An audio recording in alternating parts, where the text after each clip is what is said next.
time, your gateway to the world. AFR! American Freedom Radio. Give it to them. All right, good evening, everyone, and happy Moon Day. It is December 9, 2013. Hope you all had a lovely day and a wonderful weekend. It is so good to be back.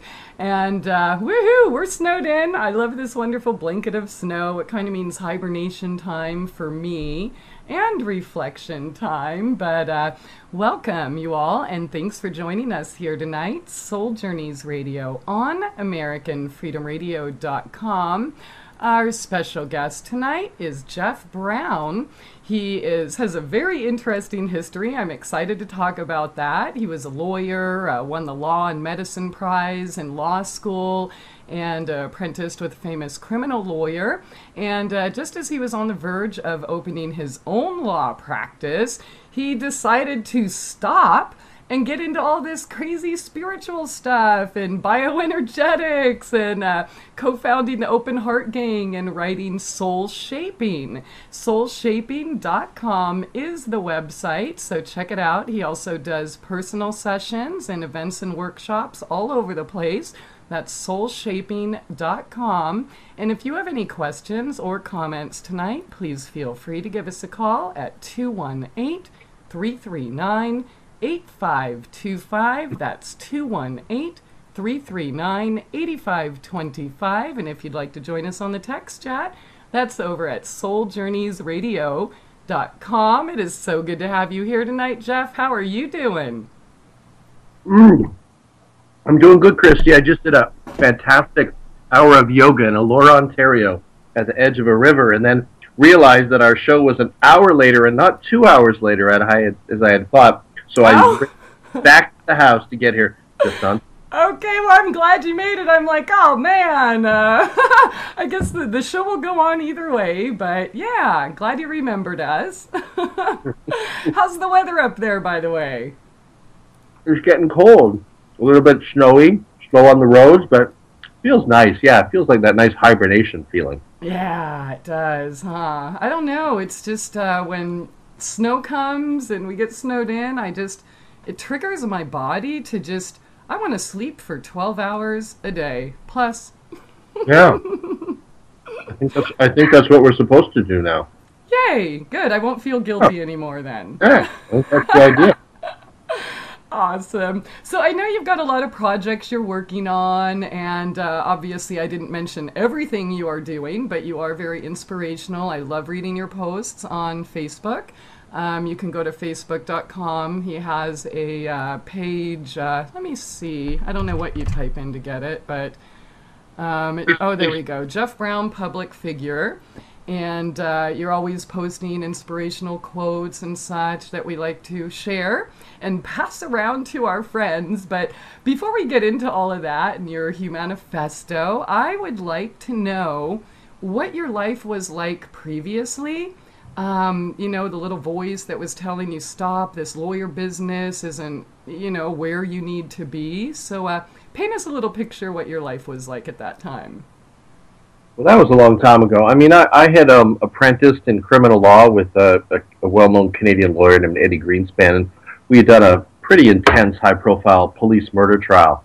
I kind of directed that as a student, wrote the jury address, wrote the cross-exams. I really lived in that for this 12-month period. I mean, it felt like a 5-year period, but it was only a year because your article up here for a year in Canada.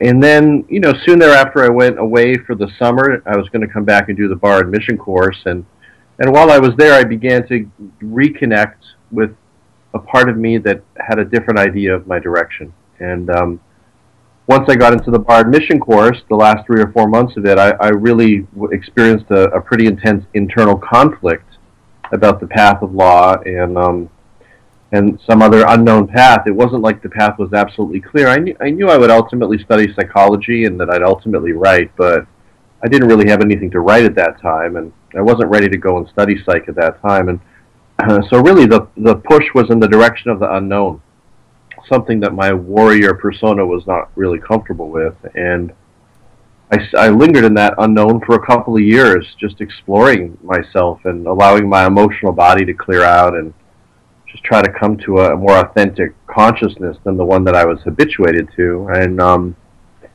And then, I eventually, a number of years later, the call to write was the next step up on my path to sacred purpose. So I started to express that. But my life back then wasn't entirely different from my life right now. I was always doing too many things. That's a familiar pattern. The only difference is that now I know what I'm here to do every morning, and my frustrations come more from not being able to get to it sometimes. And back then, my frustrations came from not knowing what I was here to do, and that was a completely different energy. Definitely. Definitely. People who do too much. I think many of us can relate to that here. In fact, that might be a good place to start. But, how did your colleagues and your family and, everyone take you when you decided to just throw your ideas for law practice away? They think you had lost it? Well, the lawyer, Eddie and I had a very strong connection. Eddie's an older trial lawyer in Canada, and he had a lot of issues with me and my decision and tried to be supportive, but, I think there was a way in which he saw me as the prodigal son or something, and I think ultimately we would have done a lot of work together, so I think it was hard for him to know how to understand it. It was hard for me to know how to understand it. I mean, it wasn't like I had a real clear directionality at first. I knew there was something else. You just didn't know what it was. Yeah. So, and there was judgment from people, but I was the firstborn member of my family and always kind of trusted that I was capable and competent and knew what I was doing. So I didn't get an enormous amount of that negative energy from the family. It was a little bit more from the world itself, but I didn't pay a whole lot of attention to that. I mean, my struggle to come back to law was more internally driven. I loved law. I'm not someone who didn't love it. I absolutely loved it. I was born to it. It was like I'd been in that courtroom 1,000 years. It was so familiar to me. And so the real heart of the struggle was my internal decision to let go of a familiar way of being and to allow myself to explore another way of being. Okay, excellent. That's pretty brave of you. I mean, I know a lot of us in our daily lives or jobs, we're thinking, gosh, there has to be something else out there. But we really, we have a fear. We don't want to take that leap because we don't know what that other thing is. Yeah. It's not a clear picture in our path, and it just really takes the utmost courage to take that leap of faith and just quit it and kind of wait for your new direction to appear. So what were the first things that happened when you left it behind? I know you studied bioenergetics. Is that something you jumped into right away, or did somebody plant seeds on the way? The first thing I did was sit in the courtroom and cry. It was like I wasn't ready to leave. I felt like I was going to find my answer in the courtroom. So I used to go and watch trials and sit with the feelings, and what started to happen is all kinds of old emotional debris started to come through me that I never really had a chance to get to because I was so busy trying to build a life and become a lawyer. And so really the first step in the process was clearing out emotional debris that blocked my clarity as to path, and that blocked me up just more generally in my daily life. And after I cleared a lot of debris and really let myself consciously fall apart, then I entered a stage of just sitting in the not knowing. That was probably the hardest stage of all, was just letting myself trust that somehow lying on a couch and feeling things was going to get me anywhere. That's a lot different than going into the courtroom or having somebody to fight all the time. So trying to get real with your emotions and sitting on the couch. Wow. It was radical. And my dad had gone through many phases not working when he would lie on the couch in his depression, and so I had real negative associations with being immobilized. But it turns out I wasn't immobilized. There was a lot of stuff happening on a subtle and obvious level emotionally, and then after a while, when it became clear and I made the decision and I did a workshop and did breath work, and it became real clear that law wasn't the path. I had to let law go. That was the hardest thing in the world for me. Then, after lying there for a little while longer and realizing now that I know who I wasn't going to find out who I was just lying there. Then I just, what I call depth charges or adventures in soul shaping in the book Soul Shaping.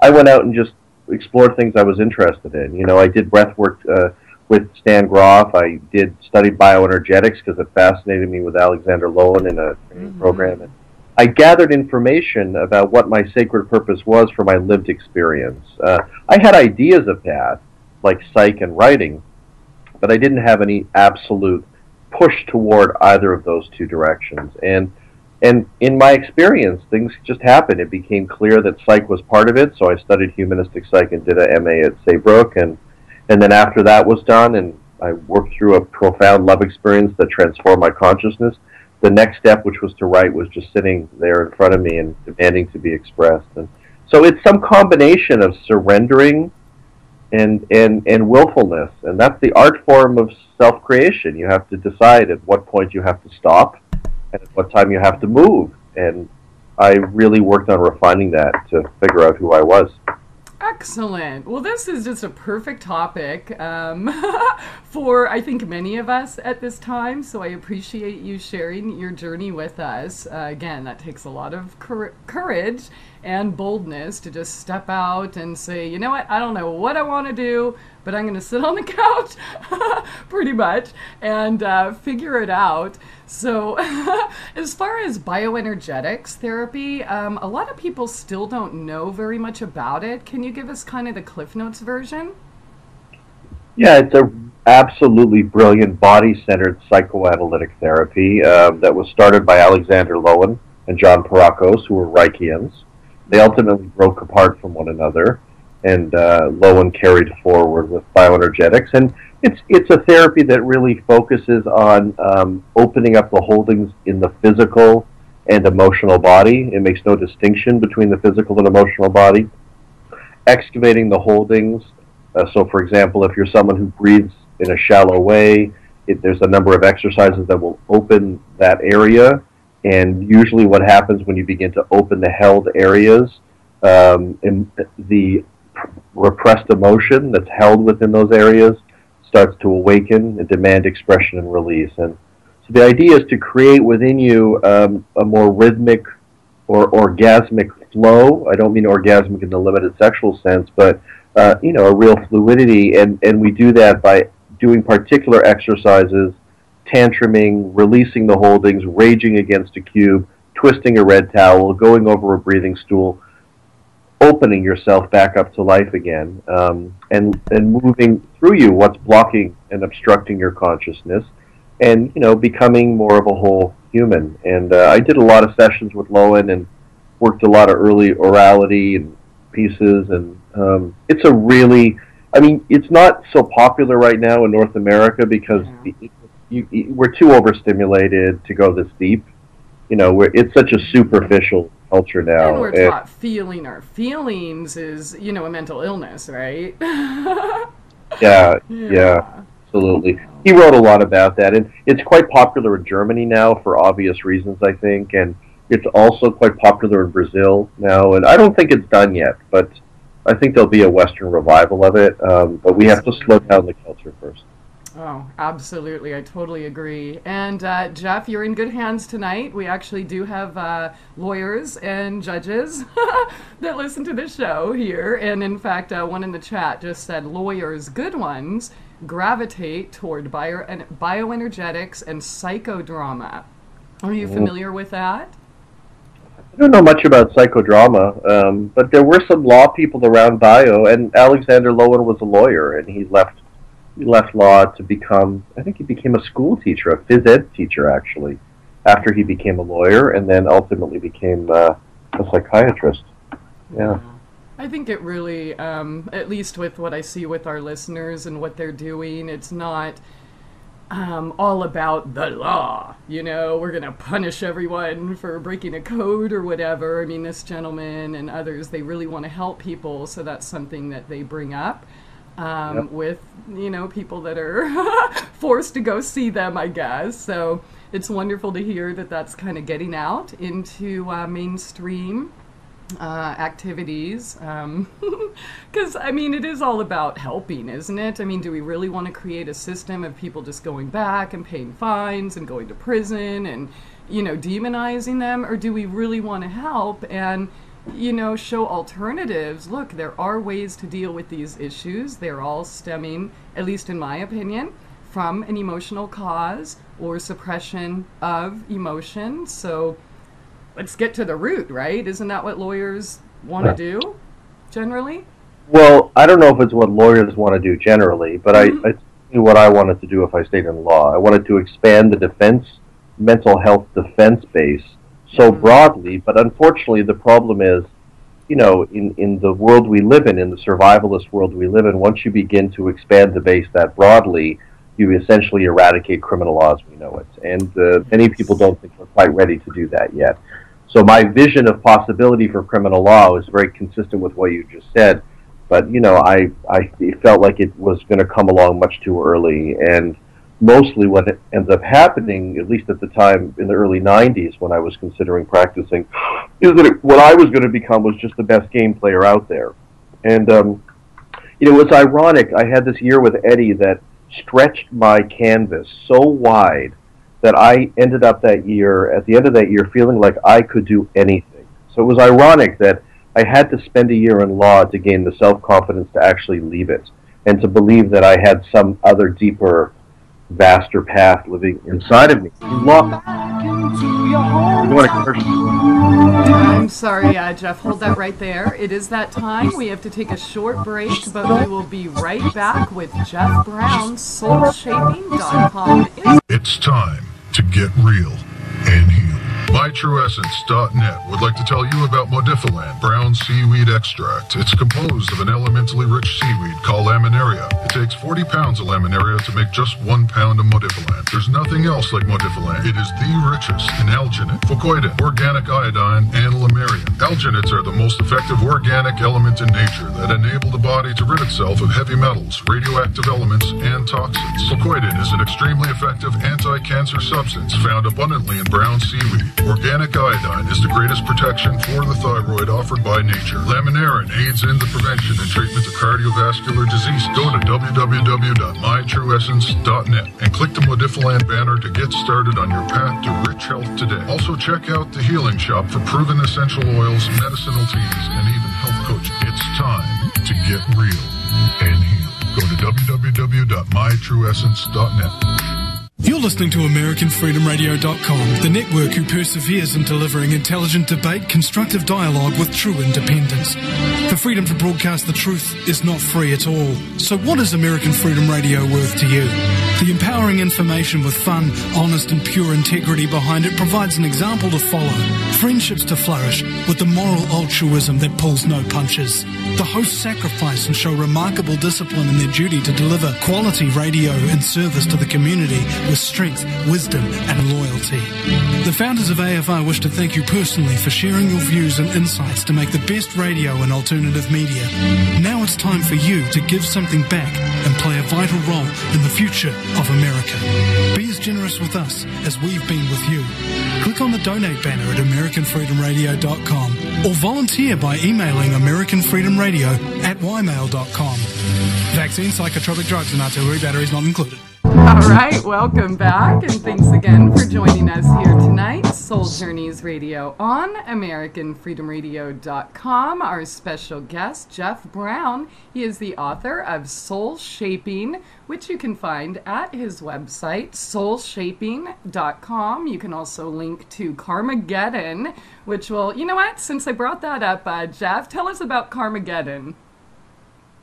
Carmageddon's a documentary that we just finished the festival stage with. It's about my journey with a pretty well-known spiritual teacher, chanter, guru named Bhagavan Das, who was the fellow who brought Richard Alpert, also known as Ram Das, to the feet of Maharaji Neem Karoli Baba in the early 70s. And the film is about my journey with Bhagavan Das. He came to stay at my house in Toronto, and we just decided to shoot a doc, and so we shot 3 different visits with me and him. We'll call it the light, the shadow, and light. And the movie's really about the madness of that experience and I try to figure out how to reconcile his healthy parts with his unhealthy parts, his teachings with his behavior, and ultimately come to figure out why I manifest this character in my life.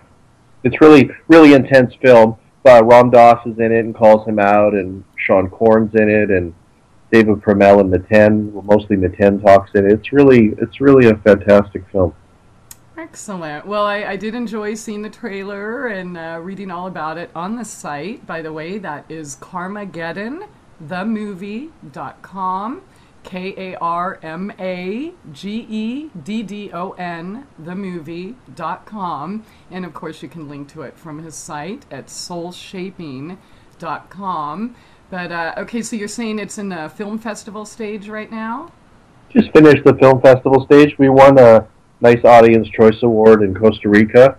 It's really active download off the website, and we're now just deciding. I became a publisher, and I've got a distribution system developing now, so we're deciding whether to move it through my system or to sell it to somebody else. We'll decide the next couple of months. Okay, excellent.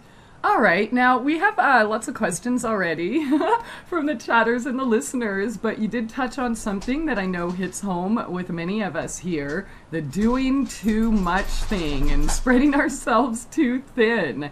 What have you discovered works for you to get you back to that centered place and maybe discerning what is worthy of your time, where should you be spending your time? Well, it's become a different question for me. I mean, years ago, it was clear that I lived out this pattern because this pattern allowed me to survive and overcome my obstacles. I had to go to school, and we had no money, so I had to work at night and on the weekends. So in order to build the life that I wanted, ultimately a life of sacred purpose, I had to work like a dog. So, and that sometimes can become a pattern that we perpetuate without realizing that we don't have to do it anymore. And, I know that I stopped that in around the mid-'90s. My business, I have a window company, and I developed a way to make money at it without having to work as much. And then I devoted all kinds of time to just being with myself. And, I didn't perpetuate the pattern that much longer than I had to. Now that the writing thing took over my consciousness, my sacred purpose got so clear to me, I've overwhelmed myself again, but it's a little different than in the early days because it feeds me so much. So many of these things are nourishing. And so it's interesting. I've been sick, I think, once in the last 15 years. Since I've really been on fire with my path, and I work a lot, and I think some part of that has to do with the nourishment that comes from finding the path that's yours. Having said that, my body's getting older, and I can't continue to work like this anymore. I mean, this autumn I was running my window business. I was dealing with a big support base in social media. I'm writing a love story. I finished a quotes book called Love It Forward that's launching in Valentine's Day. I did a studio download course for women, healing your relationship with the sacred masculine. I became a publisher, and I started the Love It Forward movement. So clearly I have a problem. That's great. So I'm giving myself 4 hours in January to contemplate and find my solution. No, I'm kidding. At this moment in time, I'm really not the right guy to talk to about that question. Yeah, I understand. It is so hard to find that balance, I swear. I know we can talk about it, and sometimes it works, but other times, at least for me, it's like, here I am again. Yeah. It's so encouraged by the pace of the culture. And the reality is, a lot of us have a lot more opportunity now to create realities we couldn't create, trapped in old realities in the old days. I mean, I couldn't do a lot of the things that I'm doing now 15 years ago. I didn't have social media. I didn't have the internet. I didn't have access. And so now that I have access, I'm excited to get everything in place. And but it's just so easy to forget your center and to forget to breathe and to forget to eat well and to think the body's going to go on forever like this. And of course it can't. Yeah, absolutely. Well, that's why we get these little manifestations of colds or flus or depressions or things. It's like the universe's way of saying, all right, it's time to slow down. If you're not going to take a break, I'm going to give you a reason to take a break, right? Absolutely. That's how it works for me anyways. Of course, it's probably better to choose to take a break on our own volition. But hey, we're all getting better at it, aren't we?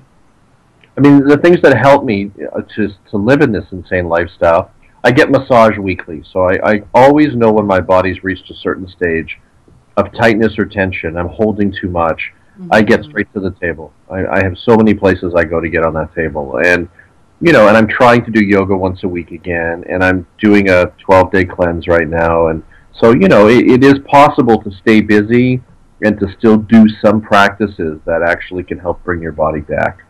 Yeah. Okay, so you mentioned you're doing a 12-day cleanse right now. Do you want to share what that's about?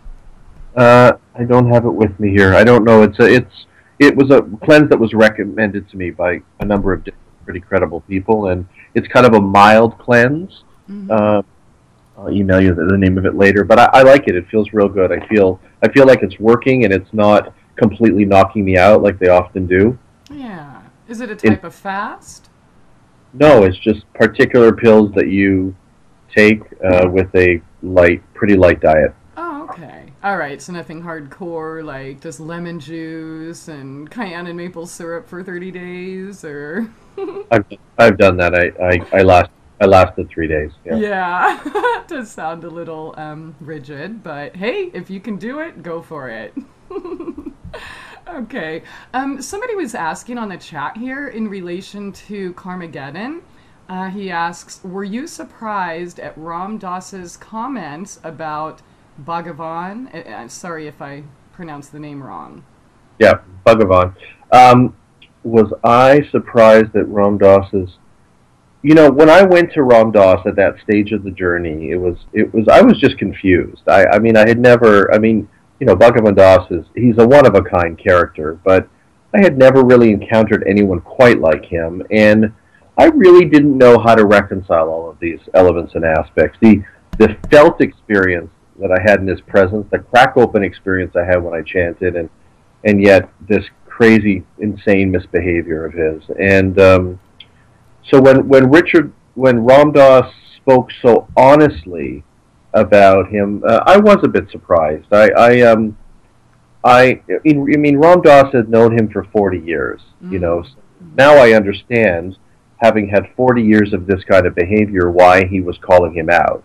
But at the time, I really had expected us to have more of just kind of a dialogue that went in a lot of different directions. We had a fantastic dialogue. I recorded over 2 days with him, but I didn't expect him to call him out quite as firmly as he did. Yeah. Mm-hmm. Yeah. Alrighty then. I sometimes those I actually like it when people call me out. I mean, not in a judgmental, critical way, but constructive criticism. Like, well, Christie, Tobias always calls me out. Tobias Lars says, Christie, do you have any of that in you? Oh man, busted again. Because it causes me to really assess what I'm doing or how I'm looking at things and how I can improve myself, as opposed to, the knee-jerk, oh, well, you suck, you're doing everything wrong. That isn't really helping anyone. Absolutely. It was an interesting experience in that interview with him, because it was a big thing Ram Dass did. In the Neem Karoli Baba community, Maharaji, Neem Karoli Baba, was very clear about not gossiping. It was a very important tenet in their community. And it may be why Bhagavan Das got away with what he did for so many years, without being called out that often, at least publicly. So, here I was, a stranger to Ram Dass, showing up at his house, and he was so absolutely open and honest on camera. And, since the film came out, there was a lot of backlash in that community against him, against me certainly, but I couldn't care less, but against him as well, because he had been so publicly open and vocal, and went really against Maharaji's teaching. And but I guess sometimes we have to make exceptions where they're called for. Yeah. Okay. Okay. Let me ask you this. Now, you have a soul-shaping dictionary on your website. It's soulshaping.com, and I would like to talk with you about your book, what inspired it, and how it came about. So maybe we can start off with, what is soul shaping? Do we actually have the ability to shape our soul, or is it kind of set in stone from the time we entered this plane of existence? Great question. I've come to believe that we come into the incarnation with what James Hillman called an innate image, what I would call sacred purpose, particular callings, gifts, archetypal transformations, and key unresolved emotional issues that we're here to work through. And if we can identify our sacred purpose, if we can identify our entelechy or intelechia, we can identify the callings that we're here to live through, the archetype we're here to transform towards, the primary emotional issues that keep coming up that demand expression and healing and resolution, we grow, we mature in our spirituality, so we grow one step closer to wholeness. That has been my experience. So when I saw Eddie Greenspan on television as a teenager, I knew Eddie was part of my soul pod. There was something about that guy, and I knew I was going to work with that guy, and I said aloud, I'm going to work with that guy. There was something about that experience with him that was fundamental to whatever my incarnation material is, the clay of this birth. And the calling to write was clearly a part of it. I saw it so many times along the way. I'd be writing in my hand in my journal, and I felt the call to write inside of me. And, key emotional issues, abandonment issue, whatever my primary issues are, all of these things are the clay, the fodder, the grist for the soul mill for my transformation. So I don't believe we come in fixed form. I believe that we have the capacity, we have the material, and we have to develop the tools so that we can transform our consciousness through our sacred purpose and grow one step closer to wholeness. That seems like a tough challenge, at least for me and many of our listeners from what they've expressed. So let me ask you this. How do we identify our calling? Well, I think the problem is we're living in a survivalist world, that who we are has been oriented or defined around whatever put food on the table. So people, if you've got a job as an accountant, you held on to the job. If you got a union job, you held on to the job. You adapted and disguised your consciousness to fit in with whatever it is that got you through life. Moving in the direction of an authenticity framework, that is that we decide what we're going to do in our lives based on who we really are, is a completely new framework of possibility in this world. And, I feel like what I experienced when I left law was a little bit of a microcosm of how to go about doing that. You create space for example, what I call solitude in your life, to learn to develop a relationship with that little voice inside of you that knows your truth. It doesn't have to know your every truth at first. It's not going to give all that up. It's too buried. But, that tells you who to marry and who not to marry. That tells you when you don't want that job and when you do want a job. That tells you that you don't want to make a decision because you don't have enough information. Tells you to move your feet in another direction. So you cultivate a relationship with that voice. Your intuitive knowing, let's say. That's part of it. Part of it is you do enough emotional clearing, emotional work, that you can clear the blockages out of your system so that the voice inside that knows something can actually be heard and express itself. And you don't just do the emotional work to transform and expand. That's part of it. That's part of sacred purpose. But you do it to clear enough space inside so that you have a channel for your sacred purpose to reveal itself. So that's the other thing that you do. And then you jump out into the world and you try everything you ever wanted to try, and you gather information from your lived experience. That's a good plan. That makes a lot of sense. The emotional clearing, because you're so right. We're in the survival mode, and again, that's what keeps people from doing what you did. Oh no, I got to keep this job. I can't possibly, waste time on the couch, and all of these fears that we have. But hang on, everyone, it's that time again. But we will be right back. Stay tuned to Soul Daddies Radio. It's time to get real and heal. MyTrueEssence.net would like to tell you about Modifiland brown seaweed extract. It's composed of an elementally rich seaweed called laminaria. It takes 40 pounds of laminaria to make just 1 pound of Modifiland. There's nothing else like Modifiland. It is the richest in alginate, fucoidin, organic iodine, and lamarian. Alginates are the most effective organic element in nature that enable the body to rid itself of heavy metals, radioactive elements, and toxins. Fucoidin is an extremely effective anti-cancer substance found abundantly in brown seaweed. Organic iodine is the greatest protection for the thyroid offered by nature. Laminarin aids in the prevention and treatment of cardiovascular disease. Go to www.mytrueessence.net and click the Modifiland banner to get started on your path to rich health today. Also check out the Healing Shop for proven essential oils, medicinal teas, and even health coaching. It's time to get real and heal. Go to www.mytrueessence.net. Yo, what's up? Check this out. The voice of the revolution. American Freedom Radio. American Freedom Radio. Welcome back, and thanks again for joining us here tonight. Soul Journeys Radio on AmericanFreedomRadio.com. Our special guest tonight, Jeff Brown.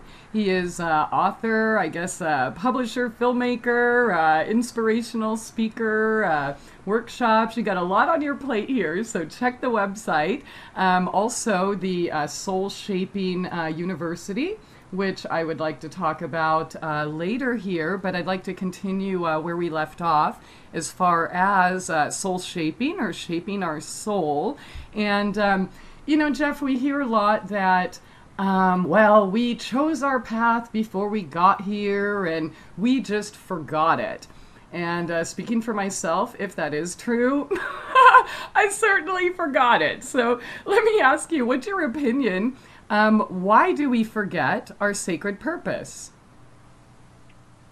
It's interesting. There's a piece in Soul Shaping from Plato called The Myth of where, he describes this belief that, that we pick a life and then we forget it. We abandon it at the forgetful river. And then we come into this incarnation with a daemon, or a guiding angel. Mine was called Little Missy, that whispers sweet somethings in your inner ear, constantly trying to remind you of your path. And I'm not sure. I mean, that was certainly my feeling. But I think the reason why I lost connection to it, or had to clamor and struggle so much to identify it, was because I'm living in a survivalist world. Where all of those intuitions about who you are, or what you're here to do, or what you're here to become, are shoo-shooed away, for many of us, by pragmatic parents who were really mostly concerned that we had food on our tables, and wanted to give us good guidance. And, when you add to that messaging, which ultimately becomes a shaming messaging towards anything that we identify as who we are that may not be consistent with a survivalist construct, when you add to it the rapid-fire pace of this culture right now, the speed at which we're moving, and you absolutely can see it right now before the holidays in North America.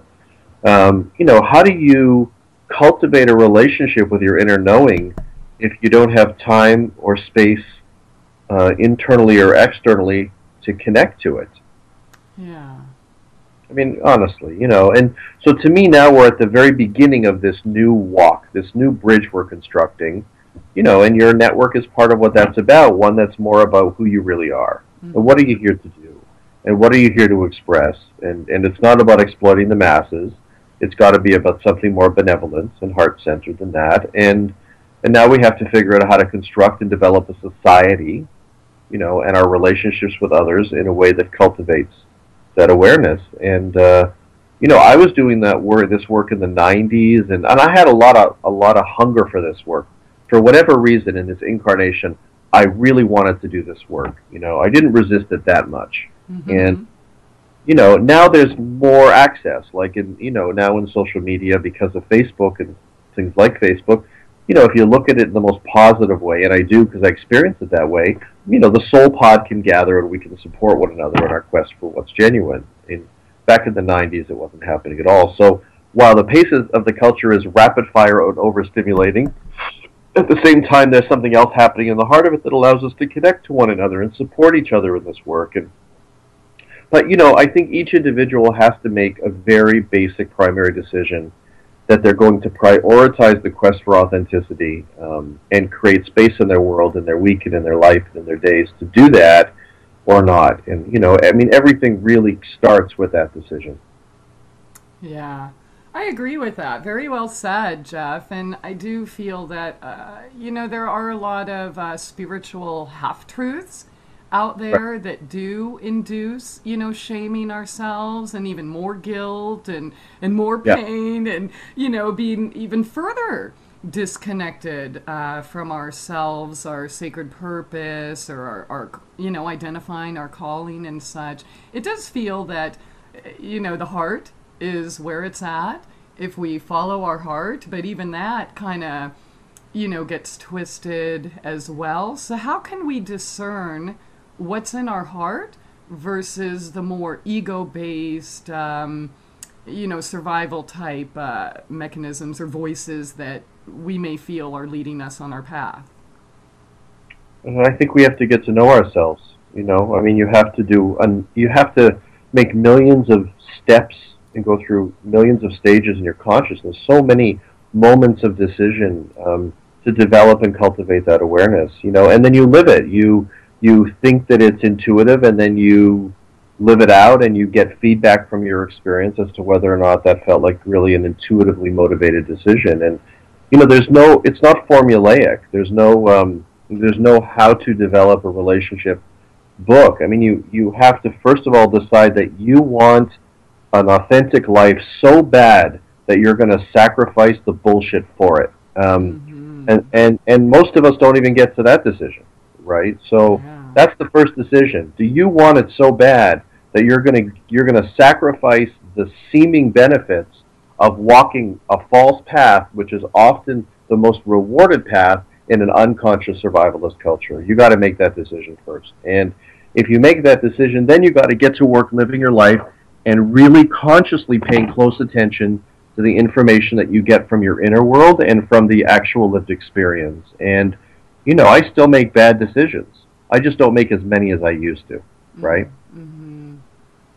So what if we never reach that crossroads in our life? It does seem like, at least in these circles, people are asking those questions, but there's many around us that aren't. They just don't even care. Well, I think we're at the very beginning of the shift away from survivalism, and survivalists, we need that structure. That's the foundational. I don't dismiss all of these foundational structures, even corporate structures, when they're moving in the direction of consciousness, because I believe so many of these things happen for a reason. And I wouldn't be able to entertain these questions if my generations before hadn't put certain structures in place, not only in the outer world, but actually in terms of my own conditioned inner world. And, so most of the world is still just struggling to get through the day.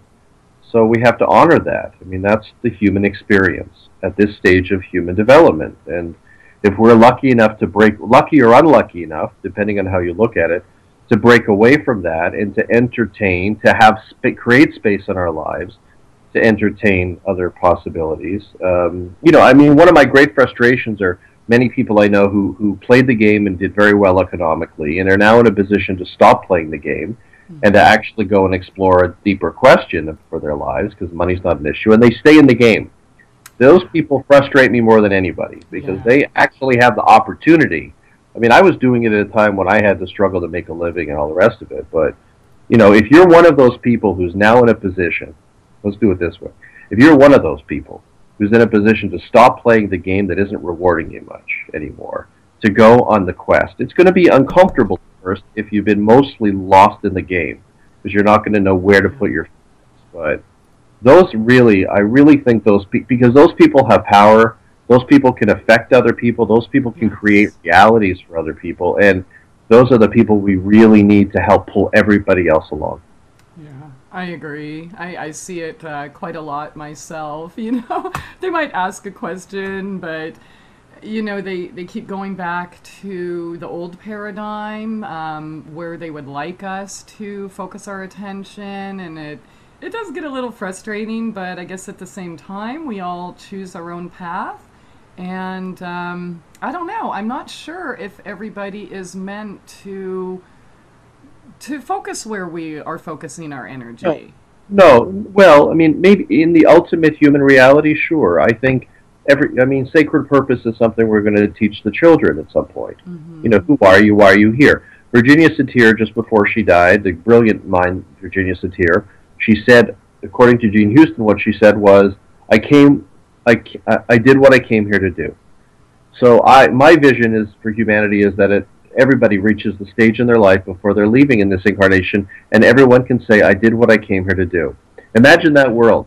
I'm so infused with the light of sacred purpose, which is both a buffer against the badness of the world, but also creates such a internally lit reality. You never want to harm anybody when you enter into the sacred purpose path. Yes. Here's an example of someone who's doing it in the world. You sent me this forward from someone named Kenny who's listening to the show. Mm-hmm. He says, this is a guy who's doing it right in the heart of it. God bless him. I preside over a drug court. It's very demanding. There are so many injured little children who grow up to be injured adults trapped in addiction. Mm-hmm. Locking up a drug addict does nothing for addiction. I spend every day of my life trying to save someone from prison. God bless him. He's in the paradigm, he's right in the heart of it, and he's trying to integrate a more advanced, authentic paradigm to make the world a better place. That's fantastic. It's beautiful. We definitely need more people like that. We're headed to a break here in just a moment. There we go. And I was just going to mention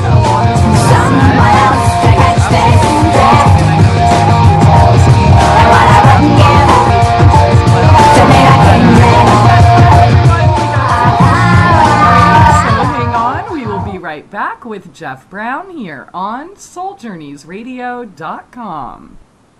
It's time to get real and heal. MyTrueEssence.net would like to tell you about Modifiland brown seaweed extract. It's composed of an elementally rich seaweed called laminaria. It takes 40 pounds of laminaria to make just 1 pound of Modifiland. There's nothing else like Modifiland. It is the richest in alginate, fucoidin, organic iodine, and lamarian. Alginates are the most effective organic element in nature that enable the body to rid itself of heavy metals, radioactive elements, and toxins. Fucoidin is an extremely effective anti-cancer substance found abundantly in brown seaweed. Organic iodine is the greatest protection for the thyroid offered by nature. Laminarin aids in the prevention and treatment of cardiovascular disease. Go to www.mytrueessence.net and click the Modifiland banner to get started on your path to rich health today. Also check out the Healing Shop for proven essential oils, medicinal teas, and even health coaching. It's time to get real and heal. Go to www.mytrueessence.net. No rules. No taboo topics. No fear of doom. We are American Freedom Radio. All right, welcome back. It's top of the second hour here tonight. Soul Journeys Radio on AmericanFreedomRadio.com with our special guest tonight, Jeffrey Brown. That is SoulShaping.com, and lots to talk about here tonight. But if you would like to join our happy little soul family in the text chat, that's over at SoulJourneysRadio.com. And any questions or comments, please feel free to give us a call at 218-339-8525. That's 218-339-8525. And Jeff, before we went to the break, I was going to ask you about Alanis Morissette, your thoughts on her. I noticed that she was posting your work and some of your inspirational quotes on her pages. And I just happen to think she is just an amazing inspiration. Of course, if you had asked me 20 years ago, I'd have been like, wah, wah, wah, another screaming, nagging, whining little bitch, right?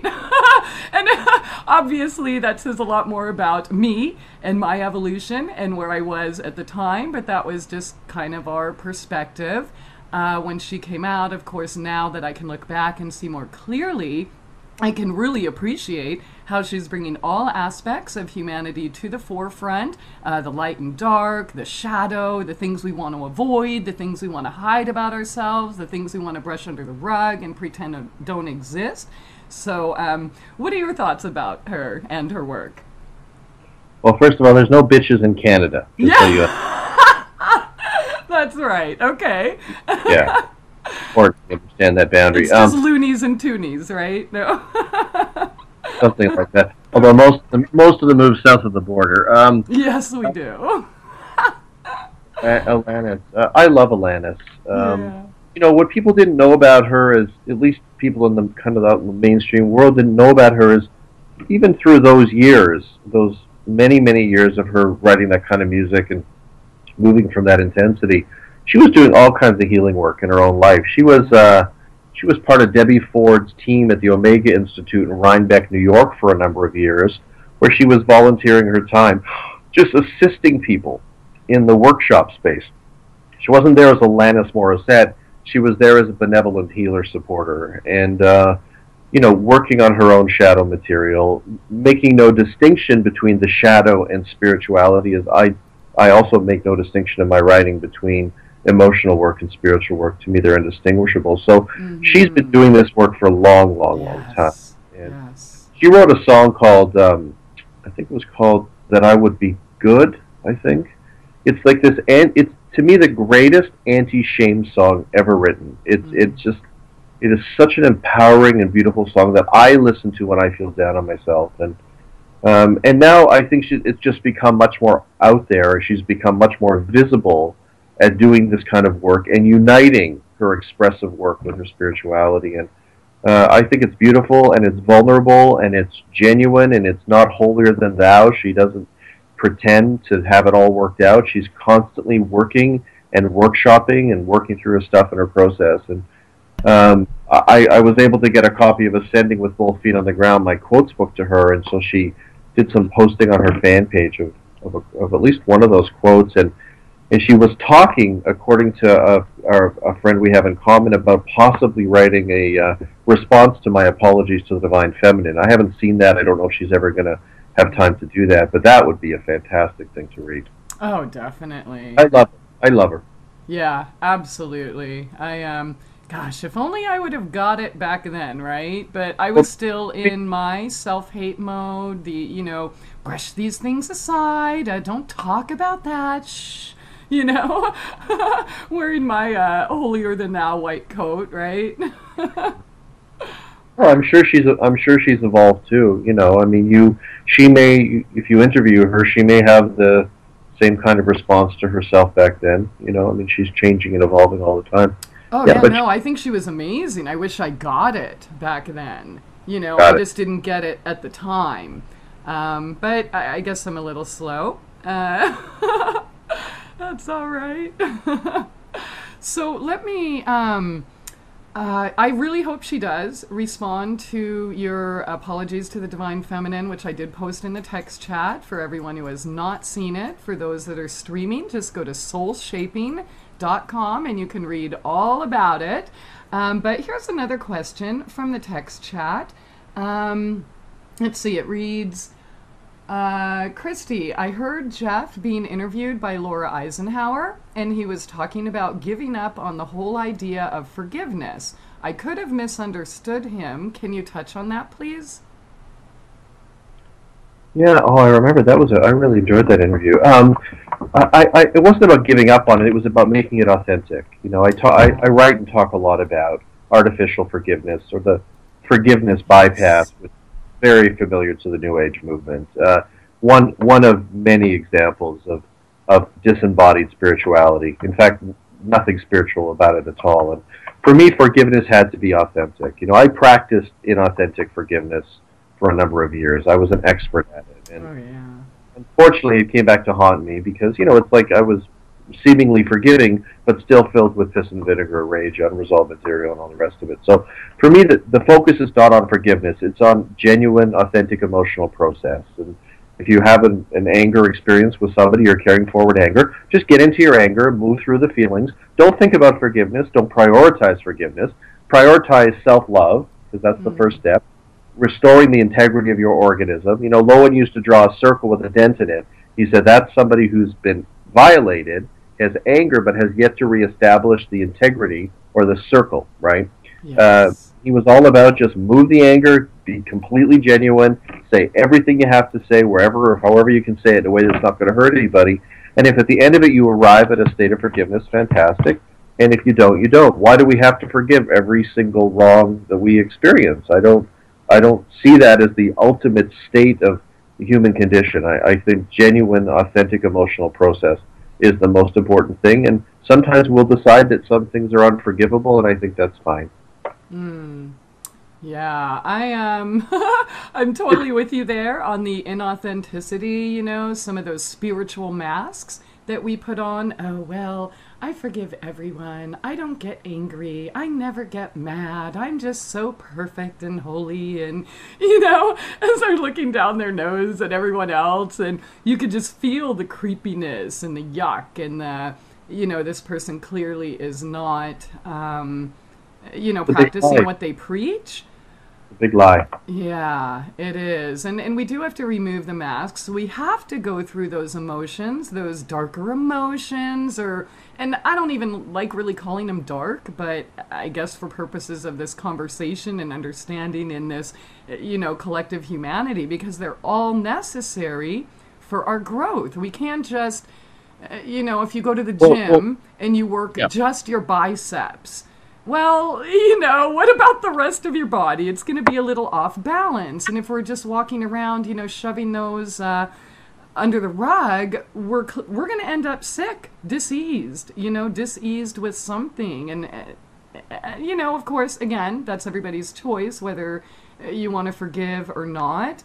But yeah, there's really no blanket way. I've actually been working on that myself. And I'll tell you, I really didn't think that I would be able to forgive certain people in my life. And it's like, well, why? Why would you want me to do that? And then I decided, well, okay, it's kind of like carrying all this baggage with me. And I saw how the unforgiveness in these particular instances were, I was drawing experiences to me in my life so that I could repeat the same scenario over and over.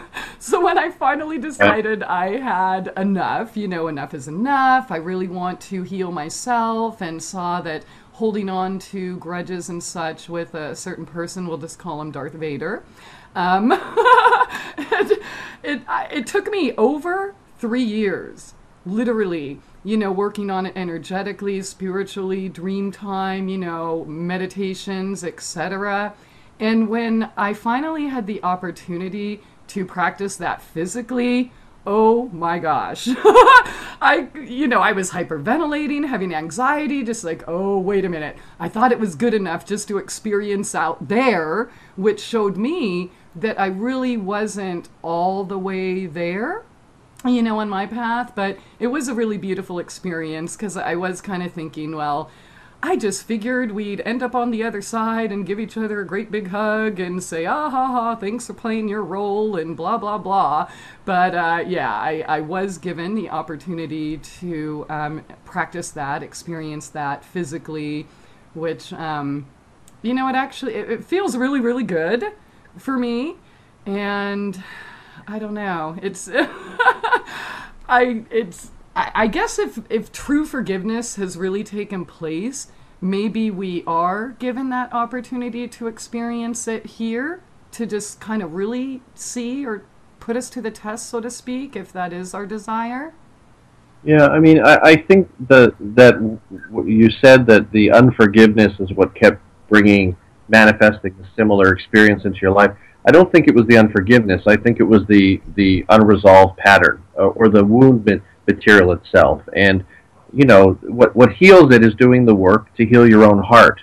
And if at the end of healing your heart you feel forgiving, it's fantastic. And I don't have anything against forgiveness. I've forgiven all kinds of things in my life. I'm an expert at forgiveness, but I don't forgive everything. And I don't, you know, to me, it's another way that the New Age movement annihilates the self and the emotional body. They immediately have us focusing on forgiving the other. Now, wait a minute. What if you were victimized by the other? Let's just get real here. Let's just get real. We get victimized sometimes. Sometimes we're victims. We don't have to remain victims. We can work through the process and become victors. We can go through all that stuff. But for that moment, we're victims. Sometimes people are just victimized. And the last thing that person needs to hear from me is, hey, why don't you forgive the abuser before they've even gotten into their emotional process. Talk about a way of removing accountability from the abuser, and talk about a way of perpetuating the feeling of the victimized person that they're not even worthy of their own emotional process before they have to fixate on forgiving the mofo who just smashed them against the brick wall, right? It's so upside down ridiculous, and it's the antithesis of grounded spirituality. It's completely flaky spirituality, and it's another way that the spiritual bypass movement has dissipated the self, destroyed the idea of an ego.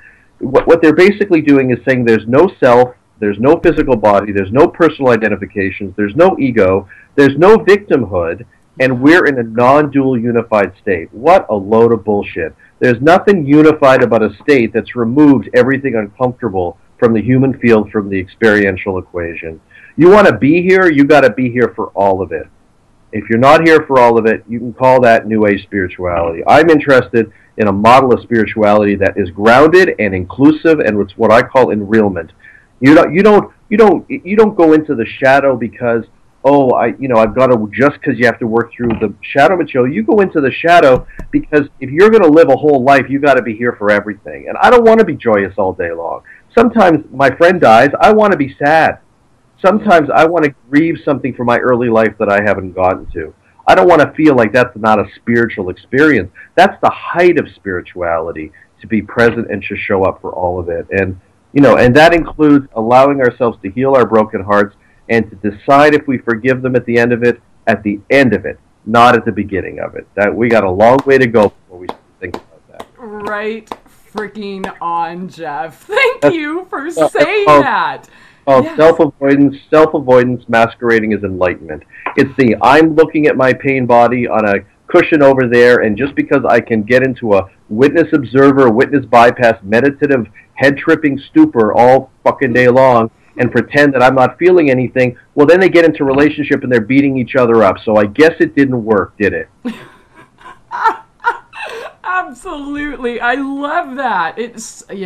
Totally. And again, then that's how we shame we'll just use the term victim, or, try to, you know what? I can't say it any better than you did. Thank you very much for putting that out there, because it's, these false spirituality, these masks that we want to wear isn't helping anyone. It's, again, you're shaming them. Oh, well, you did something to bring that on. You must be a bad person. That's why bad things happen to you. If only you could just brush your feelings under the rug like me, then everything would be positive and happy, joy, and rainbows and unicorns and lollipops. Oh, my God. Right. Can you please just kill yourself? They're living in their car in Maui claiming to be enlightened because they can't ground themselves enough to pay their rent. So that's exactly what you're talking about. And I really want us to advocate for a model of something called spirituality that is broadly reality-based. That means that the most spiritual one is the one who is living in all the different realms, not just the one who has perfected one linear or singular thread of consciousness, because we've been calling those people enlightened for a long time. The head-tripping, paternalistic male dude on the meditation cushion sitting in the meditation cave. That's not enlightenment. There's nothing close to it, because it's linear, it's singular, it's selective, interactive, it's ridiculous. To me, the one I want to gravitate towards is the one who's in their body, in the world, in relationship to something other than isolation, who's moving from the heart outward, who's moving from the inside out, who's moving from the feet up, not from the head down. That, to me, that's the spiritual being that I'm interested in.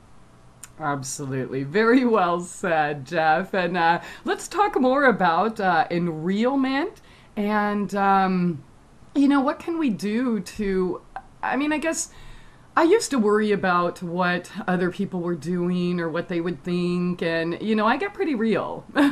My show, my videos, I don't hide my anger, my rage, my depression, all of these things that, the finger pointers, the spiritual bigots would want to frown upon. But what do you think we can do to maybe encourage others to also feel okay with being completely human? Sorry, bad timing on that question. I hear the music, but hang on, everyone. We will be right back. SoulJourneysRadio.com. It's time to get real and heal. MyTrueEssence.net would like to tell you about Modifiland brown seaweed extract. It's composed of an elementally rich seaweed called laminaria. It takes 40 pounds of laminaria to make just 1 pound of Modifiland. There's nothing else like Modifiland. It is the richest in alginate, fucoidin, organic iodine, and lamarian. Alginates are the most effective organic element in nature that enable the body to rid itself of heavy metals, radioactive elements, and toxins. Fucoidin is an extremely effective anti-cancer substance found abundantly in brown seaweed. Organic iodine is the greatest protection for the thyroid offered by nature. Laminarin aids in the prevention and treatment of cardiovascular disease. Go to www.mytrueessence.net and click the Modifiland banner to get started on your path to rich health today. Also check out the Healing Shop for proven essential oils, medicinal teas, and even health coaching. It's time to get real and heal. Go to www.mytrueessence.net. Welcome to the world's meeting place.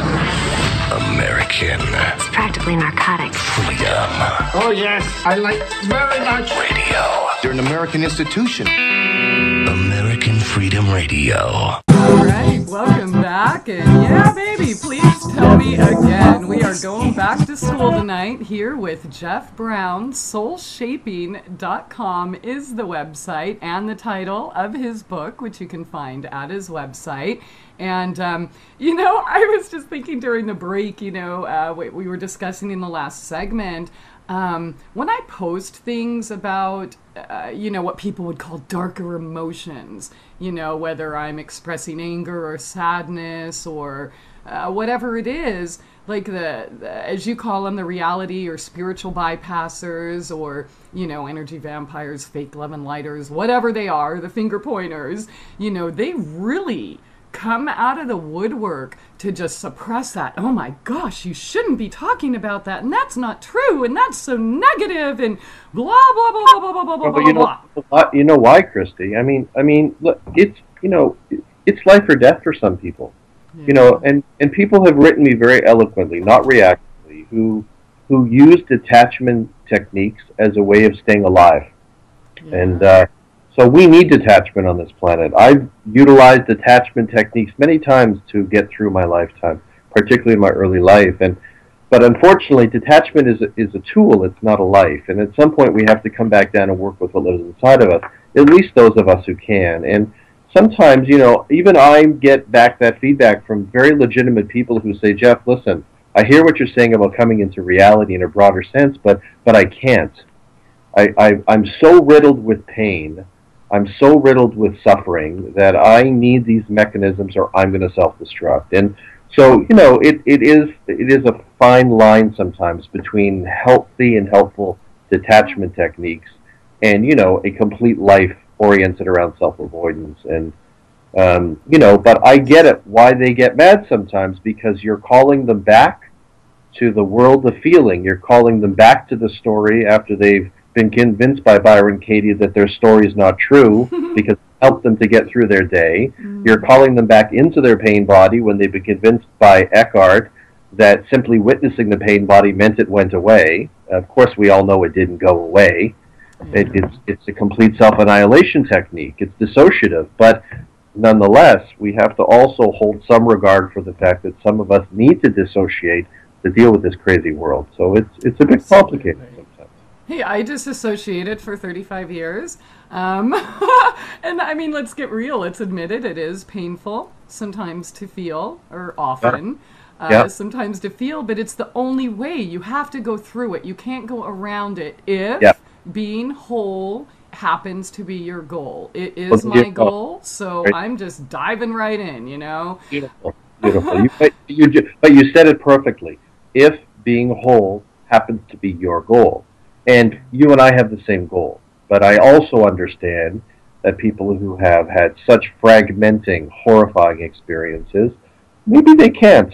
You know, maybe for them the aspiration is let's just get through the day, right? So, you know, I mean, as much as I'm very vehement in my position, and I'm going to write a book about my position, I'm really trying to also hold the awareness that for some of us, being whole is not the goal. Yeah. Yeah. Excellent. And yeah, what you were talking about the victims and the victimizers and such, I found that the people that get most angry when you talk about it are actually the people that are trying to cloak themselves as, you know, these spiritually aware, you know, masters who are really, I mean, who would want you to believe that vampires don't exist? It's only a figment of your imagination. Well, probably the people hurting you, the same people telling you, oh, just forgive it, just move on, just, you know, brush it under the rug, don't waste time on those feelings. How else are we going to heal it if we're not allowed to feel it? Right on. Okay, well, let me ask you this. No, so getting back to feeling, I tried to bring this up before we went to the break, but how can we allow ourselves to experience and integrate all of our humanity, and maybe encourage others in the process, despite you know, the socially unacceptable, you know, expressing these feelings that are labeled dark or unworthy or beneath us. What can we do to kind of counteract that? Should we just keep feeling and sharing? I mean, because we certainly can't push it on anyone else or force anyone else to feel. No, I think there's something incredibly powerful about self-admission. To me, self-admission is both healing for the admitter and also gives permission to others to reveal themselves. And, you know, I don't think of myself as trying to model that or something. I don't hold myself out to be that. But I do notice that when I get on Facebook and I write, like my dad died in the summer, and I wrote some really revealing things about that. And, you know, the response on my wall, and particularly behind the scenes, was a lot of gratitude, and then a lot of self-admission by others in response to that. And, you know, we don't have we have so many models for shoving it under the rug as part of how we survived in the world. I mean, let's understand where that came from. Those were survivalist techniques. You know, you didn't want in a survivalist world, the guy in the next cave to know something about you that he could use against you, so you wouldn't be able to survive. These are all where these techniques developed, and I have compassion for them. But at the same time, so when you stand up there and you say, hey, I've got a problem, or I remember when I saw the yogi Sean Korn at the Toronto Yoga Show talking about her OCD, and I thought, wow, now I can talk about being OCD sometimes. And it was like, it was so powerful, because it was so shamelessly and genuinely admitted, and that's what we do. We just keep, you know, and this is why Oprah was amazing, right? I mean, because she kept bringing on these people who were admitting their shadow. They were admitting their incest and their trauma, and everyone was going, wow, what? And then all these people were going, I'm going to watch it because I had the same experience. And so that's what we need to do. We just got to keep telling the truth about what the real human experience is. Like, get off the masks and disguises. Just keep telling the truth. And it's so much more liberating for you and your own experience. You know that. I mean, I don't have the energy to not tell you the truth, really, you know? I totally agree, and that's why I really appreciate Alanis Morissette, or you know, other people, yourself, other people that are doing it, because I mean, we've kind of been in spiritual lockdown.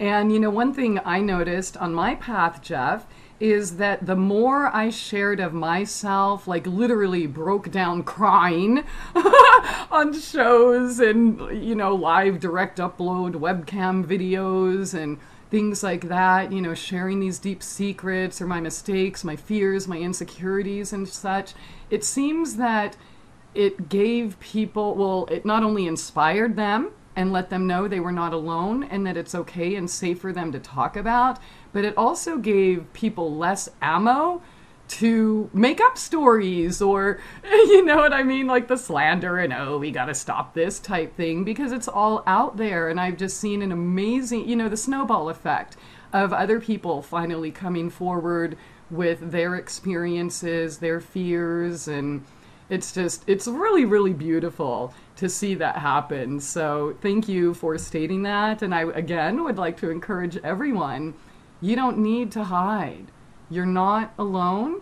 And I really believe that the best way to heal it is to feel it, to share it, to express yourself entirely. And you know what? The ones that don't like it, that's okay. They'll fall away. And, you know, that's all right. Maybe you'll meet up in another plane another time, maybe not. But again, it all boils down to your personal goal.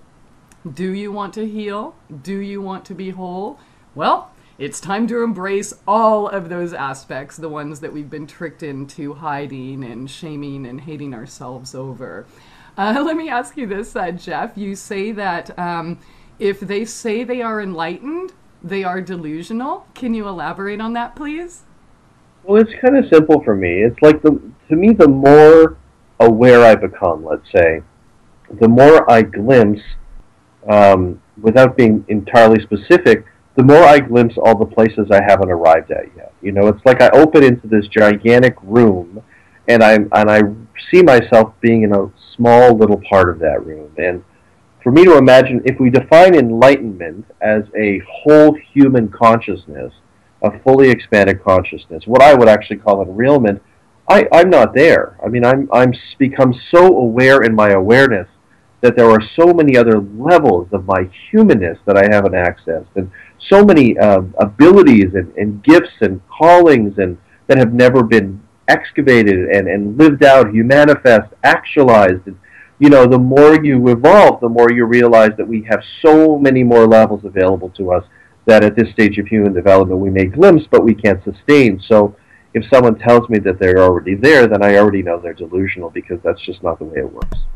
I agree. It's one of those words are clearly used to deceive, have been, at least since as long as I've been around. And it seems like, well, at least in my experience, that the ones that tell you, oh, I'm this, I'm that, you can trust me, all of these things, I think they use those words to confuse, to, you know, again, cover up, because I'll tell you, if you can trust someone, you know that. There's no need for those words. If you are enlightened, again, there are no need for you to use those words, because we already know it. By their fruits you will know them, right? Absolutely. You know, I mean, people may have perfected a thread of consciousness, but that doesn't mean they've perfected the whole weave. And, you know, my experience with spiritual teachers and individuals who constantly use the word integrity, I already know that now that I have to look around to see what they've stolen, because the constant usage of the word integrity is intended for them. They're talking to themselves to remind them to behave themselves. And because you're right, those of us who inherently know to behave in that way, we don't need to talk about it all the time. Absolutely. It's already there. We already know it. All right, well said. And here's some questions from one of our listeners, another Canadian. Woohoo! He says he's curious about your view on abandonment issues, seeking approval, dealing with our parents, and now, and from what we've picked up on in the past, and healing ourselves for available romantic relationships. Wow. Well, let's start with abandonment. I mean, I think the abandonment wound is fundamental to the human experience. I think everybody has a bit of it. I use the term jab in soul shaping, what I call the jealousy, abandonment, betrayal wound, because there's experiences are often so tied in together. And, you know, I don't have a simple answer for the abandonment wound. I think it's a profoundly primal wound. It certainly affected me for many years. I would, in fact, call the state that I went into sometimes something close to psychopathy. I mean, it was that insanely out there.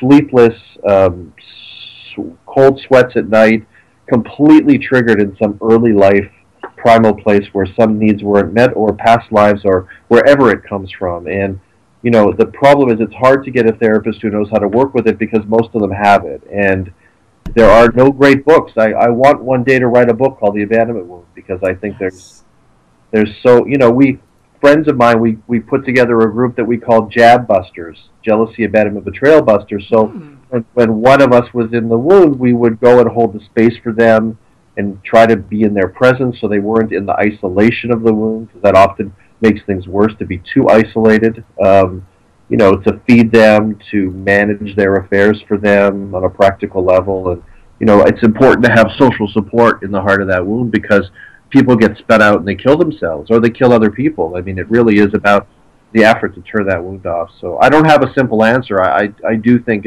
it's not to be taken lightly, that's for sure. It's a dangerous web of material, and all support is welcome for sure. In terms of the more general question of healing the relationship with, I guess, individuals that you've been connected to, and I go back to therapeutic process. I think we have to have an understanding of the importance of therapeutic process in the spiritual world. It's got to be the foundational piece that we find people to work with who are good at what they do and we truly resonate with, and just keep working the material, both because we need to work it so we can have a life, but also because I believe at the heart of that material is the grist for the soul mill. I said in Soul Shaping, repressed emotions are unactualized spiritual lessons.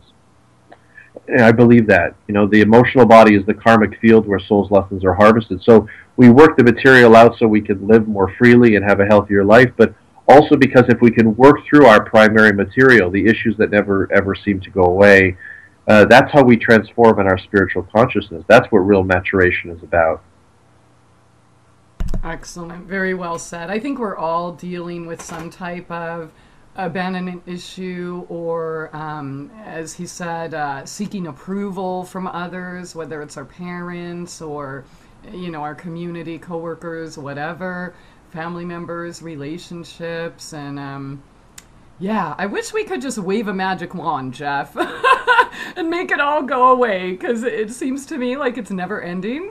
I've been at least conscious of having or owning those issues for years, and been taking steps, but there's certainly a long ways to go, it feels like. But it is that time. I hear the music again. Hang on, everyone. We will be right back with Jeff Brown here on SoulJourneysRadio.com. It's time to get real and heal. MyTrueEssence.net would like to tell you about Modifilan brown seaweed extract. It's composed of an elementally rich seaweed called laminaria. It takes 40 pounds of laminaria to make just 1 pound of Modifilan. There's nothing else like Modifilan. It is the richest in alginate, fucoidin, organic iodine, and lamarian. Alginates are the most effective organic element in nature that enable the body to rid itself of heavy metals, radioactive elements, and toxins. Fucoidin is an extremely effective anti-cancer substance found abundantly in brown seaweed. Organic iodine is the greatest protection for the thyroid offered by nature. Laminarin aids in the prevention and treatment of cardiovascular disease. Go to www.mytrueessence.net and click the Modifilan banner to get started on your path to rich health today. Also check out the Healing Shop for proven essential oils, medicinal teas, and even health coaching. It's time to get real and heal. Go to www.mytrueessence.net. News and information you can trust. This is American Freedom Radio. Freedom. American Freedom Radio. American Freedom Radio. And thanks again for joining us here tonight. Soul Journeys Radio on AmericanFreedomRadio.com. Our special guest tonight, Jeff Brown. You've been such a delight to have here tonight, and I'm just, I can't believe it's the last segment already, and we're not going to get through very much of the material that we had planned on. I apologize. We are unable to get to the rest of your questions here tonight. But I did want to share this with you, Jeff. This is something I definitely resonate with. Our favorite newfie said, "The more I heal, the more damaged I feel." Yeah, it makes sense. Do you ever feel that way? I did for a long time. I think that you have to stay in the process for a long time, especially when you're waking down and becoming aware of things that in your numbness or in your dissociation you weren't aware of. And, I felt fragmented and confused for, I don't know, 10 or 12 years, something like that, in the heart of my process. And, a part of me liked it because I kept clarifying more, and I kept healing more, and I kept feeling like I was getting more solidified over time. But that positive feeling took a lot of years. I mean, growers are inchworms, cultures and individuals. You've got to stay with the process for a long time. The worst thing to do to yourself is to open the door, to become more sensitive, to get rid of the rigidity and the numbness and to feel into all the material, and then to not continue on the journey because it's open now. It's very hard to go back, I don't know who said, but somebody said you can't talk yourself out of a behavior you've acted your way into. And so once you become that, you're that, and you don't want to stop halfway with the process. You want to absolutely keep going with the process because it does get more rewarding, but it may take a lot longer than you think. Definitely, I agree with that. You're not just waking up your consciousness. You're waking up the ancestral consciousness. The unresolved material of the collective. You're healing the world's wounds too. You're not just healing yours. Absolutely. Okay. Let me ask you about this. You have another project going on, loveitforward.net movement. Can you tell us as much about that as you can fit in here in these last few minutes? My first edition of Soul Shaping was sold by a homeless guy named Slim on the streets of Toronto. There's some YouTube video on my Soul Shaping channel. You can see that if you want. It's really beautiful. And I always had wanted to create a movement where homeless and economically challenged people sold quality products worldwide, on a street level, through internet affiliate links, through all kinds of methods, so that everybody had an opportunity to improve their circumstances. So now we have the website is up, loveitforward.net. I'll start in the spring by beginning to organize a whole cadre of people on a street level to sell product. People are starting to already do it on an affiliate link level so that they benefit off of the website. There's product. My quotes book, Ascending with Both Feet on the Ground. My next quotes book, Love It Forward, will be sold there also. We're also starting to sell them in retail stores. And some percentage of all the money, apart from helping those who are participating in selling the products, will also go to a particular love and action cause. So we have video up on the site now of a couple of kids in Buffalo who came from real hard circumstances in Buffalo, New York, and who are getting a percentage of whatever sold, and we're putting it towards there's a kid named David Ruffin, and we just had a wonderful launch in Buffalo. He's been real supportive of Buffalo, this movement, and David has started a little makeshift recording studio in his apartment where all his rapper buddies come from and stay out of trouble, and they gather together and support each other in creating music. And so the first cause is to take some percentage of the money that comes through the movement and to buy them more equipment so they can develop a studio and even ultimately get them a separate space where he can actually do recording and singing with some of these kids and youth in Buffalo. And it's really a beautiful thing. We did a launch in Buffalo 2 weeks ago. Joseph Wooten of the Steve Miller Band came. He's a Buffalonian and he knows these kids, and he gave them a song called I Matter that we'll have up for download on the site soon and move it around. And David sang it just so beautifully, and it's just a fantastic thing. Wonderful. Okay, and tell us about the Open Heart Gang that you co-founded. Yeah, it's just a gaggle of goofballs that decided to do some consciousness stuff, and Carmageddon is really the first project and we'll move on to something else at a later date. But at this point, that movie took about 6 or 7 years of our time to try to organize it. We didn't have a lot of time to put into it, and so we're just recovering from the Carmageddon experience right now. Okay. All right. And I see you have a Facebook page, so I posted that in the chat as well. You can just go to facebook.com/openheartgang. And let's see, we got about 5 minutes left. So there were several of us that were interested in learning about your Soul Shaping University.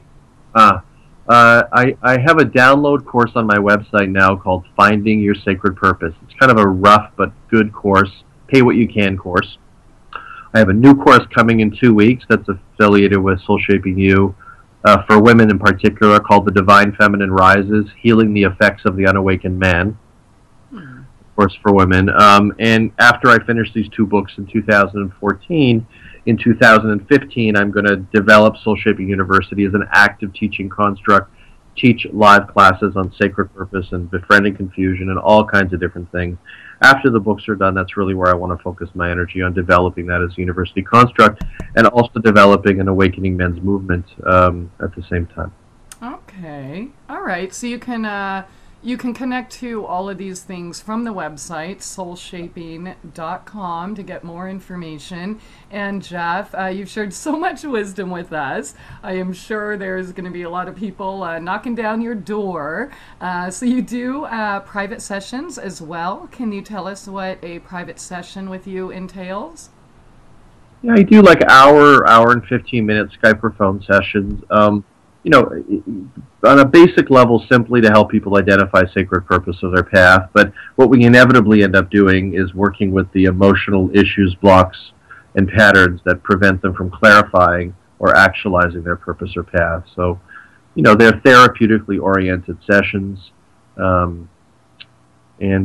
I do 5 or 6 a week. I really enjoy doing the session work a lot. I wish I had more time for it. And quite often people do it in tandem with the Sacred Purpose course in their efforts to clarify directionality. It's so important to clarify directionality, and not in a kind of hyped up, bogus kind of Nike ad kind of way, but in a way that really leads to a feeling of peace with path. I want that so much for everybody. You know, and it doesn't have to be a noisy path. It could be a subtle or humble path, whatever it is that we're here to learn or grow through. And so I direct the sessions and the course towards that. Okay. Well, I certainly wouldn't mind a little, gaining a little more insight. I don't know, have you ever felt like, well, yes, you have, because you discussed it with us in the first segment. There's something else out there. I just don't know what it is. I need somebody to, like, hold my hand and tell me, this is your next step. Is there any hope for people like me in that position? Well, there is, so long as you shift from there's something else out there to there's something else in there. In here, for sure. Yeah, just chipping away, got the chisel, got the jackhammer. I guess there must be another tool I'm missing. Maybe you're not missing anything, Christie. Maybe you're exactly where you're supposed to be. Oh, I hate that. But maybe you are. Maybe I am. You know, I mean, you know how you know if you aren't. I call them truth aches, right? So if you have a truth ache, some sign or indication that you're off path, then you're off path. I mean, but if you don't, if you feel at peace with your path, then you're on path. I mean, it's really that simple. So do you have truth aches? I mean, I love what I'm doing. I just feel like there's something else. And, yeah, I don't know if they're truth aches or just pain aches or lie aches. Maybe I'm still lying to myself and I'm not aware of it. I'm not really sure. That's where I'm at. I don't know anything, Jeff. Not a damn thing. Gotcha. If only I knew then what I don't know now. Yeah, exactly. Well, I might have to be scheduling a session with you here soon, but yeah, I don't know. I mean, I definitely, I love my life. It's definitely exciting and adventurous and, you know, but it's time for a change, and I'm just not sure what that change is. So maybe I'll just sit on the couch for a month or so. How long were you on the couch, Jeff, before you figured it out? Oh, well, I was actually lying on the couch off and on for a few years between activities. I mean, I made it a practice to just lay there and to feel into myself. And it was like I had been this driven dude for so many years, and now I was feeling this inner terrain that was almost entirely unfamiliar to me. It was fast. It was terrifying. It was incredibly uncomfortable. It's like I was trying to create space inside in this little tight container. And but it was effective. It just you just got to be really patient, and most of us aren't that patient. Yeah, I would agree with that. Okay, so does it have to be the couch or can it be bed? Yeah, no, That's Yeah, my bed's nice and soft and comfy and warm. Jeff, you're amazing. Thank you so much for getting real with us, sharing your time and wisdom with us here tonight. Again, the website is soulshaping.com. You can find him on Facebook, as well as the groups that we have discussed. That is soulshaping.com. Thank you all for joining us here tonight. Abundant blessings and love to you all. We will see you tomorrow night. Who do we have coming up? Shaman Avalon Shakti, the power of emotions. Woohoo! We're going to get more real and see if we can more heal. All right. Thanks for not judging me. Good night, everyone. Just look at us. Everything is backwards. Everything is upside down. Doctors destroy health, lawyers destroy justice, universities destroy knowledge, governments destroy freedom, the major media destroys information, and religions destroy spirituality. I think there's more to know here. What you hear about in this country is our differences. That's all the media and the politicians are ever talking about, the things that separate us, things that make us different from one another. That's the way the ruling class operates in any society. They try to divide the rest of the people. They keep the lower and the middle classes fighting with each other so that they, the rich, can run off with all the money. Fairly simple thing happens to work. Do you know anything different? That's what they're going to talk about. Race, religion, ethnic and national background, jobs, income, education, social status, sexuality, anything they can do, keep us fighting with each other so that they can keep going to the bank. You're listening to the future of talk. American Freedom Radio. This is American Freedom Radio.